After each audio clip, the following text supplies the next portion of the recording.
Welcome back to Women Writers in Chinese History. In this video, we'll talk about some interesting female figures in Chinese myths. The myths we'll talk about are those about a group of legendary figures known as the 3 sovereigns and 5 emperors, 三皇五帝. These mythical figures, in general, combine divine and human characteristics, and were revered as demigods and sage kings. They had not only supreme powers, but also supreme virtues. They were celebrated as the progenitors of Chinese civilization and the models for a benevolent monarch.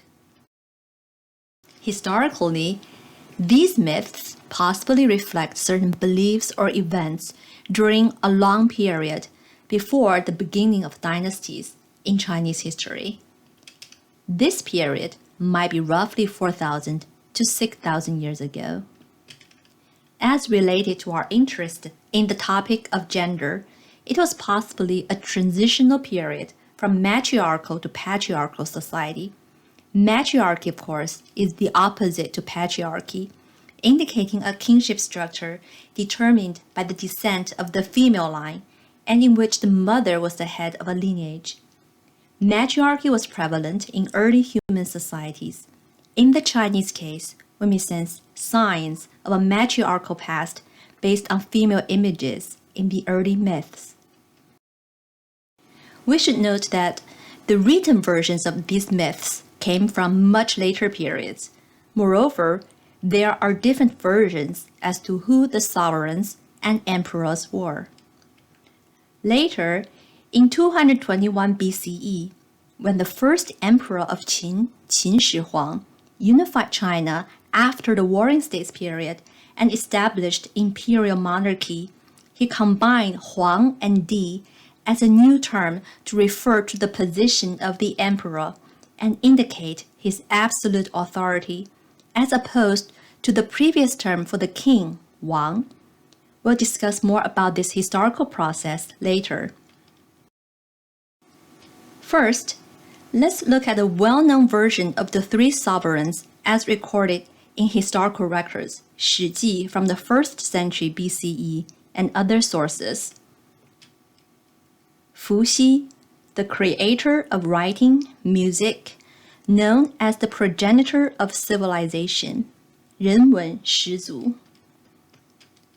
Shen Nong, literally the divine farmer, the creator of agriculture.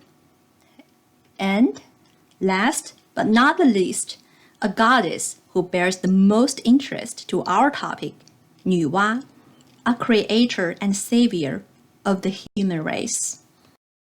From Nüwa's myth, we may sense the existence of a primordial matriarchal system, as well as reinventions likely made through the patriarchal assumptions of the later ages. One famous legend is that Nüwa created human beings from clay. As the story goes, legend has it that at the beginning of the world, there weren't any human beings. Nüwa needed yellow earth to make human figures. The task was so demanding that she was unable to keep up her strength. Hence, she threw a rope into a pool of mud and whipped it to make humans with the mud chops. This myth portrays Nüwa as a creational figure, a Mother Earth of sort. In the Chinese tradition, there is another famous creation myth you might have heard of, that is, the myth of Pangu. Briefly speaking, Pangu was born of the initial chaos of the universe, and its growth over 18,000 years separated heaven and earth. Interestingly, there is no intersection between the myths of Nüwa and Pangu, and they might have been the product of different mythical systems. Sometimes, Nüwa is described as having a serpent body, which might reflect certain ancient practice of animal worship. Another famous legend about Nüwa is that she mended a hole in the sky with 5 colored stones when it was about to collapse. Here, when we read a version of the story.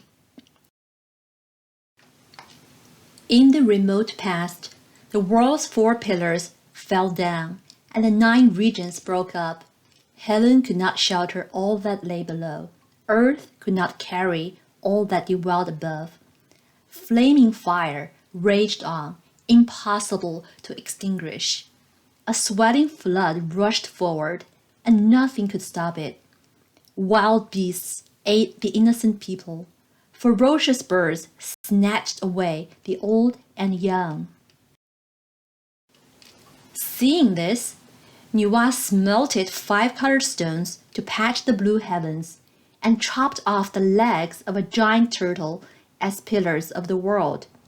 Later, she slayed the black dragon that plagued the region of Ji, and piled up reed ashes to dam up the flood. The blue heavens were mended, the 4 pillars were set straight, the flood was drained, the region of Ji was brought back to order. Violent beasts died out, and the innocent people were able to live in peace.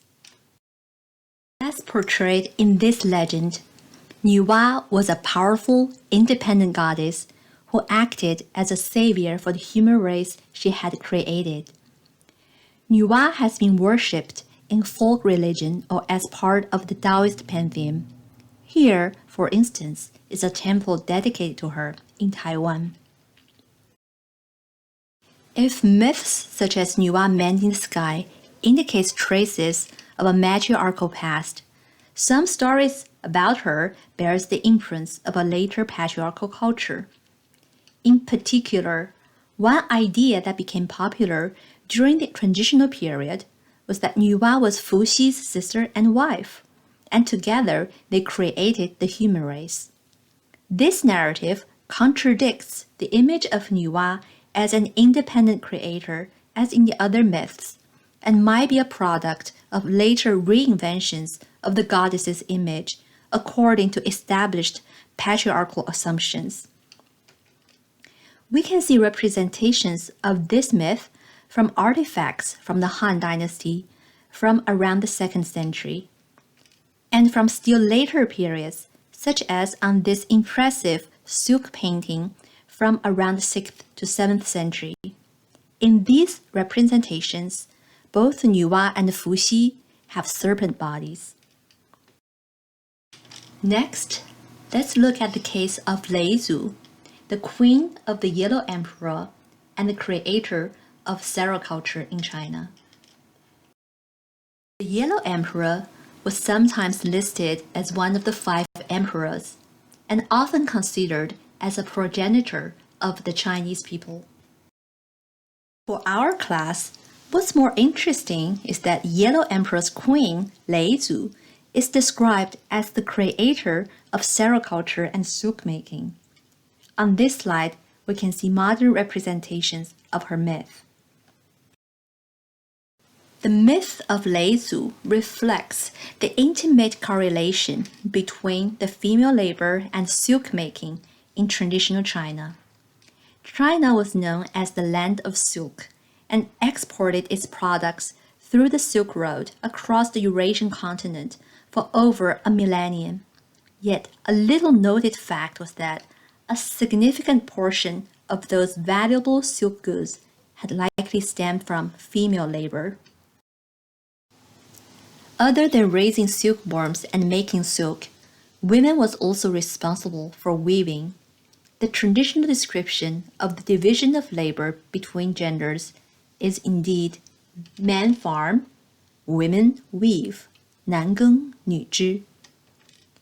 Here we can see illustrations of women working at a weaving loom. On the left is a traditional Chinese illustration. On the right is an 18th century European print, since there was a great deal of interest from Europe in Chinese silk making during the period. In addition to sericulture and weaving, women's work or 女工 would also include needlework, such as sewing clothes and embroidery. In women's writings, we should pay particular attention to images of weaving and needlework, since these images are associated with their female identity and domestic duties as they venture into literary domains dominated by men. Let us conclude this video here. Please complete the quiz questions below this video and then watch the next video, which is the last for this week, on other female figures in early Chinese history.